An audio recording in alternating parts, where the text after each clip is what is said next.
Kámo, tento prvý školský týždeň to je úplná pohoda. To uver, pozri sa, ešte aj stará tam má na háku. To čo bolo? Vy parchanti, to bol zvonček, takže teraz sa rozsadíme obidvaja a ideme si dať vstupnú previerku. Prosím vás, pomohli by si mi s prvou otázkou? Ukáž.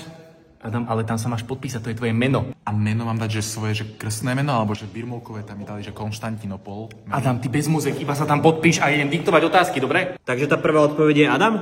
Dobre, ja chápem, že vás troška v lete spieklo, ale ideme sa sústrediť, hej? Prvá otázka. Párnokopytník na 4. To bude asi pes, ne? To som počula správne, že pes? Odkedy je pes na 4? Tak ale môj pes je na 4, on sa volá Robo. Dobre, zvieratka necháme tak, skúsime ľudskú biológiu, hej? Aký je najväčší orgán ľudského tela? Haha, to vie. Pánčelka, keď vás vidím, vieme, čo je najväčší orgán, že? Nemám pocit, že vieme, ale tak skúsme. Samozrejme môj pes. Čreva preca.